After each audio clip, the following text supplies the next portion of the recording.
Assalamualaikum warahmatullahi wabarakatuh. Salam sejahtera bagi semuanya untuk sobat-sobat TPMD dimanapun berada. Kali ini kita ingin membahas terkait dengan perjalanan RUU ASN ataupun rancangan Undang-Undang ASN yang direvisi dalam DIM revisi RUU ASN tahun 2023. Nah, sobat-sobat TPMD pasti bertanya bagaimana sih tentang perjalanan rancangan undang-undang yang direvisi ini di tahun 2023. Nah, Bapak Ibu, revisi Undang-Undang ASN ini telah dilaksanakan dalam rapat panja RUU ASN yaitu pada tanggal 13 Juni 2023 ini, Bapak Ibu. Nah, bagaimana sih kelanjutan dari RUU ASN ini? Nah, kilas balik dari RUU ASN ini, Bapak Ibu, dari timeline manajemen ASN ini ada beberapa dinamika perubahan global yang mempengaruhi manajemen SDM atau sumber daya manusia. Nah, dimulai dari tahun 2014 sampai dengan tahun 2023 ini, Bapak Ibu, ini telah mengalami perubahan pada tahun 2019 terkait dengan PP penilaian kinerja PNS, yaitu pada Digital 1 atau Disruption 1. Kemudian dia berubah ke milenial yaitu Disruption 2, dan sampai sekarang yaitu masalah dari PP disiplin PNS, yaitu karena adanya pandemic disruption untuk perubahan dari manajemen ASN, dan dunia pun terus berubah bagaimana dengan manajemen ASN yaitu ke struktur, Bapak Ibu. Nah, sobat-sobat TPMD dimanapun berada, terkait dengan latar belakang yaitu untuk revisi RUU ASN ini ada beberapa dari inisiatif dari DPR, yaitu ini mencakup 5 klaster, Bapak Ibu, dari perubahan rancangan Undang-Undang ASN. Yang klaster pertama yaitu terkait dengan penghapusan KSN atau Komisi Aparatur Sipil Negara. Yang kedua adalah penetapan kebutuhan PNS maupun P3K. Yang ketiga adalah kesejahteraan P3K. Dan poin keempat adalah pengurangan ASN akibat perampingan organisasi serta pengangkatan tenaga honorer. Nah, inilah yang awalnya adalah 5 klaster dari latar belakang untuk perubahan Undang-Undang ASN ini. Di antaranya memang yang diperkuat dari pengangkatan tenaga honorer. Nah, sobat-sobat TPMD dimanapun berada, ternyata setelah rapatkan, Bapak Ibu, dari inisiatif DPR ini ada penambahan menjadi 6 klaster ya. Nah, dari yang 5 klaster dari usulan DPR, ada dari pemerintah, usulan dari pemerintah ini 1 klaster yaitu menjadi 6 klaster terkait dengan digitalisasi manajemen ASN. Ini adalah untuk mendorong dan mempercepat profesionalisme ASN berkelas dunia, dan ini pun telah disetujui oleh DPR untuk pembahasan dalam 6 klaster tersebut, Bapak Ibu. Nah, sobat-sobat TPMD dimanapun berada, lalu dalam perkembangan pembahasan DPR dengan pemerintah, Bapak Ibu, dalam 6 klaster ini ternyata ada penambahan klaster baru yang perlu dilaporkan ke Presiden RI kita, Bapak Ibu, yaitu ASN di lembaga eksekutif dan legislatif serta yudikatif, Bapak Ibu. Dan ini panja RUU ASN ini disampaikan dalam klaster pembahasan baru berkaitan dengan penghususan ASN pada lembaga legislatif dan yudikatif. Nah, dari pembahasan 6 klaster tadi, Bapak Ibu, terkait penghapusan KSN, ternyata di sini panja RUU ASN maupun Komisi 2 mengharapkan dilakukannya untuk penguatan KSN dalam pengawasan sistem merit. Ternyata KSN ini tidak dihapus, Bapak Ibu. Ini pertemuan dari 21 sampai 22 Maret 2022. Nah, lalu klaster selanjutnya terkait dengan penetapan kebutuhan P3K dan PNS, kesejahteraan P3K, pengurangan akibat perampingan organisasi serta pengangkatan honorer dan digitalisasi. Ini panja RUU ASN maupun Komisi 2 ini telah setuju menyerahkan sepenuhnya kepada pemerintah. Artinya sepenuhnya revisi RUU ASN ini terkait dengan penetapan kebutuhan PNS atau P3K serta pengangkatan honorer ini diserahkan kepada pemerintah, Bapak Ibu. Lalu bagaimana sih hasil pembahasan tersebut? Nah, maka dengan itu di sini ada tindak lanjut dari putusan Mahkamah Konstitusi atau dari MK, Bapak Ibu. Nah, bagaimana putusan tersebut? Nah, putusan tersebut Bapak Ibu ada beberapa perubahan dari pasal-pasalnya Bapak Ibu, pasal dari RUU ASN terkait dari tindak lanjut putusan dari MK atau Mahkamah Konstitusi Bapak Ibu. Nah, yang pertama ada di pasal 119. Pasal 119 yang semula adalah PTT ataupun pejabat pimpinan tinggi media atau PTT Pratama akan mencalonkan diri dari kepala atau wakil kepala daerah wajib menyatakan pengunduran diri secara tertulis dari PNS sejak mendaftar calon. Nah, ini menjadi Bapak Ibu yang PTT ini yang mencalonkan diri sebagai kepala atau wakil daerah wajib menyatakan pengunduran diri secara tertulis dari PNS ini sejak ditetapkannya yaitu calon peserta pemilihan. Nah, jadi Bapak Ibu perubahannya adalah yang pertama adalah ketika mendaftar, yang perubahan ini adalah sejak ditetapkannya sebagai peserta pemilihan Bapak Ibu. Nah, yang kedua adalah pasal 123 ayat 3. Yang tadinya pertama adalah ini PNS sejak mendaftarkan sebagai calon, yaitu calon presiden atau wakil presiden atau wakil ketua DPR atau ketua DPR dan lain sebagainya, gubernur ya, bupati, wali kota dan sebagainya. Kini Bapak Ibu sejak ditetapkan sebagai calon peserta pemilihan baru Bapak Ibu di sini mengundurkan diri Bapak Ibu. Nah, tidak lagi sebagai pendaftar, tapi ketika sudah ditetapkan pemilihan baru Bapak Ibu boleh mengundurkan diri. Tapi ketika masih mendaftar Bapak Ibu tetap PNS dan Bapak Ibu tidak mengundurkan diri atau tidak mengundurkan diri sebagai PNS. Nah, lalu Bapak Ibu revisi Undang-Undang ASN dari putusan MK ini yang di pasal 124 ayat 2 ya, yang awalnya adalah waktu paling lama 2 tahun. Nah, ini dalam hal tidak tersedia lowongan sebagaimana dimaksud ayat 1, waktunya 2 tahun, PNS bersangkutan diberhentikan dengan hormat. Nah, kini dirubah menjadi dalam hal jabatan sebagaimana dimaksud ayat 1, waktu paling lama 5 tahun PNS yang bersangkutan diberhentikan ya. Tadinya adalah 2 tahun, sekarang menjadi 5 tahun dengan keterangan bahwa bagi PNS yang tidak menjabat lagi sebagai pejabat negara, baik itu wakil ketua ataupun ketua, anggota Mahkamah Konstitusi, ketua wakil ketua Badan Keuangan dan lain sebagainya Bapak Ibu. Nah, lalu apa lagi yang direvisi? Yang direvisi adalah pasal 87 ayat 4 Bapak Ibu huruf B. Nah, ini adalah PNS yang diberhentikan dengan hormat karena dihukum penjara atau kurungan berdasarkan putusan pengadilan yang telah memiliki kekuatan hukum karena melakukan tindak pidana kejahatan jabatan atau tindak pidana kejahatan yang ada hubungan dengan jabatan atau pidana umum. Nah, sekarang sudah dirubah menjadi di sini yaitu terkait tindakan kejahatan yang ada hubungannya dengan jabatan dan di sini Bapak Ibu tindak lanjutnya adalah tindak kurungan ya. Putusan pengadilan ini ternyata 87 ini tidak mengalami perubahan yang signifikan Bapak Ibu, karena di sini PNS ya yang diberhentikan tidak dengan hormat karena hukum penjara atau kurungan berdasarkan putusan pengadilan yang telah memiliki kekuatan hukum tetap ya, yaitu karena melakukan tindak pidana kejahatan atau tindak pidana kejahatan yang ada hubungannya dengan jabatan. Jadi perubahannya adalah tindak pidana umum yaitu menjadi tindak pidana yang ada hubungannya dengan jabatan. Jadi yang umum ini dihapus, tapi yang ada dengan hubungan dengan jabatan ini dirubah dengan jabatan ya. Yang umumnya ini dihapus. Berarti kalau gitu, kalau tindakan yang umum ini tidak diberlakukan dalam pasal 87 ayat 4 huruf B. Nah, untuk permasalahan dalam pengelolaan ASN yang perlu diperbaiki. Nah, dalam klaster pembahasan dari penghapusan KSN ya, penghapusan KSN ini dari existing Undang-Undang ASN pasal 1 ayat 19, kemudian ada usulan DPR dari pasal 119 ini, dari usulan pemerintah Bapak Ibu.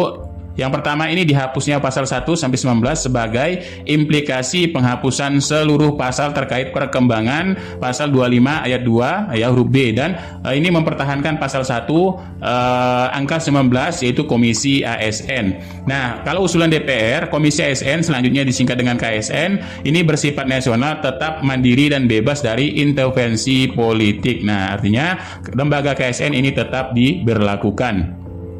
Nah, lanjut untuk pasal KSN juga ini dalam permasalahannya dari Menpan RB ya perlu konsolidasi antara Kemenpan RB, LAN dan BKN. Dari hasil tersebut, struktur Kemenpan RB, LAN, BKN menjadi prioritas satu Bapak Ibu, selain dari KSN tersebut sesuai dengan undang-undang, yaitu Perpres ya, bukan undang-undang, ini Perpres nomor 5 tahun 2010 ya, pada halaman 1 sampai halaman 51. Nah, ini kemungkinan tidak perlu juga kita bahas lebih lanjut. Nah, sekarang yang ini Bapak Ibu, untuk penetapan kebutuhan PNS dan P3K. Nah, dalam penetapan kebutuhan PNS dan P3K, ini secara existing UU ASN-nya ini Bapak Ibu, dari pasal 56 tentang kebutuhan PNS ya, dari usulan DPR, ini pembahasan terkait ayat 4, ayat 5, dan ayat 6.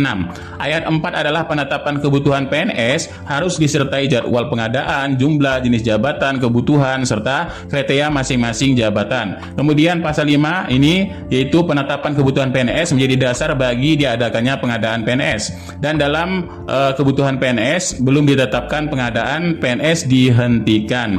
Nah, jika usulan pemerintah sendiri Bapak Ibu di sini dalam metode penyusunan kebutuhan ASN ya. Nah, di sini kalau dari pemerintah sendiri tidak secara rigid mengatur metode penyusunan kebutuhan proses pengadaan pegawai ASN Bapak Ibu. Jadi tidak secara digit ya untuk mengatur dari metode-metode pengaturan pengadaan ASN. Yang kedua, menteri ini hanya menetapkan kebijakan perencanaan kebutuhan ASN secara nasional saja sebagai dari panduan bagi instansi pemerintah dalam menyusun kebutuhan ASN. Nah, dari pemerintah sendiri juga ditetapkan jangka waktu 5 tahun berdasarkan proses prioritas nasional, yaitu Prolegnas Prioritas Nasional sesuai dengan rencana pembangunan jangka menengah nasional. Nah, inilah terkait dengan penetapan kebutuhan PNS maupun P3K.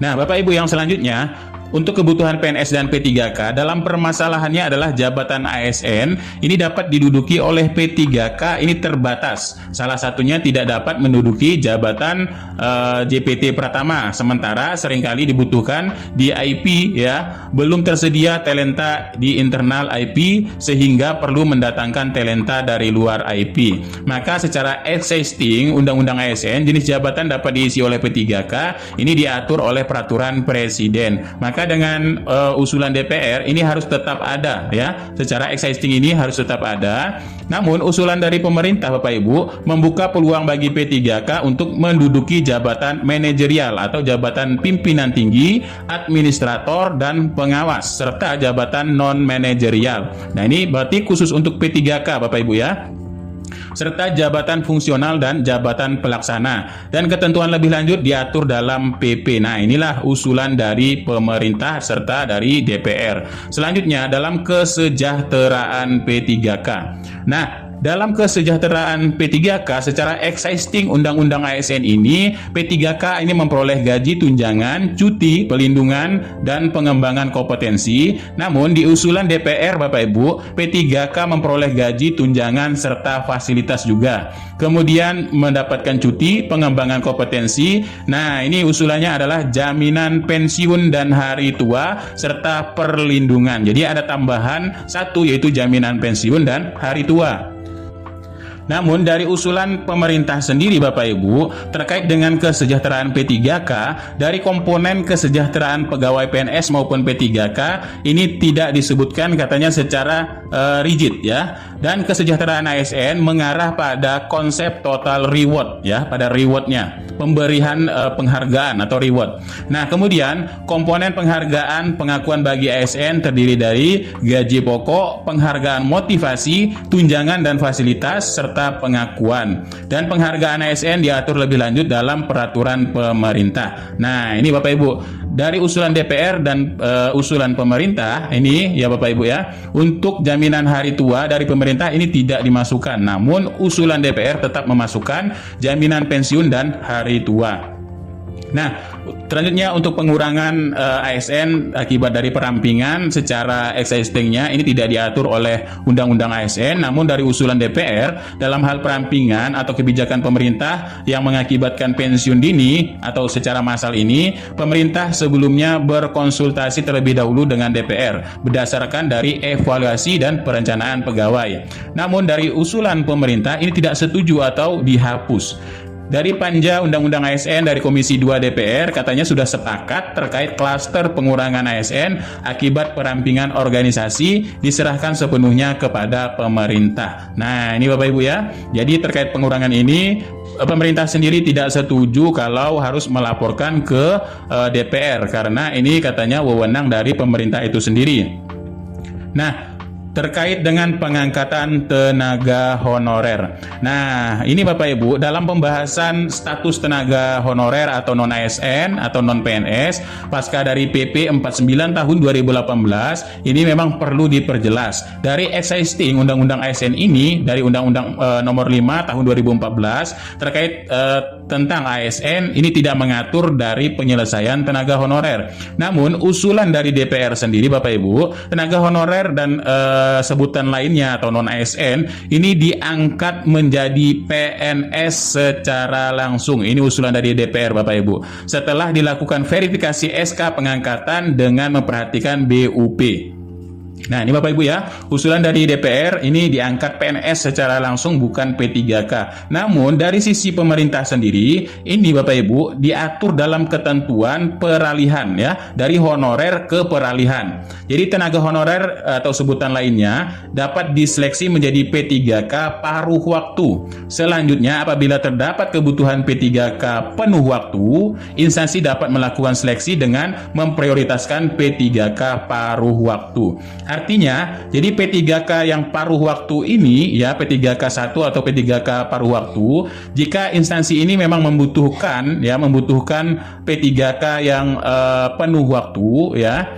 Di sini bisa diambil ya, yang P2 ini yang P1 ini bisa diambil ke yang penuh waktu ya. Nah, ini Bapak Ibu. Jadi P3K yang paruh waktu bisa diambil ke P3K untuk penuh waktu sesuai dengan kebutuhan dari instansi. Nah, inilah dari pemerintah dengan dari DPR, kemudian secara existing dari Undang-Undang ASN memang tidak mengatur terkait dengan honorer tersebut. Nah, Bapak Ibu, digitalisasi ini usulan dari DPR tetap ada, dari pemerintah ini dihapus. Kemudian untuk efisiensi, aktivitas dari manajemen ASN ini dari platform tunggal, kolaborasi ASN dan transformasi organisasi sistem kerja ini pemerintah ini setuju. Nah, selanjutnya ASN di lembaga legislatif dan yudikatif. Nah, ini dari usulan DPR, dari legislatif dan yudikatif ya. Kemudian dari pemerintah sendiri ini tidak setuju dan dihapus. Karena memang awalnya dari existing Undang-Undang ASN ini memang tidak diatur untuk yang ASN dari lembaga eksekutif, legislatif, dan yudikatif. Karena usulan klaster ini akan dilaporkan terlebih dahulu kepada Bapak Presiden, kata dari pemerintah Bapak Ibu. Nah, itulah informasi terbarunya dari perkembangan RUU ASN, Bapak Ibu. Di sini mudah-mudahan RUU ASN ini dapat ya berjalan dengan baik dan memang untuk kepentingan rakyat, ataupun di sini terkait dengan kepentingan pengangkatan tenaga non ASN ataupun honorer. Karena di sini usulan DPR saja ini diangkat langsung PNS, namun dari pemerintah sendiri ini harus ada peralihan dari tenaga honorer, yaitu menggunakan sistem seleksi P3K paruh waktu dan P3K penuh waktu. Nah, itulah informasinya untuk dari Undang-Undang ASN yang direvisi di tahun 2023 ini. Sekian, terima kasih informasinya, mudah-mudahan ini sedikit bermanfaat. Kurang lebihnya mohon maaf. Billahi taufiq wal hidayah. Wassalamualaikum warahmatullahi wabarakatuh. Salam sejahtera bagi semuanya untuk sobat-sobat TPM Desk dimanapun berada.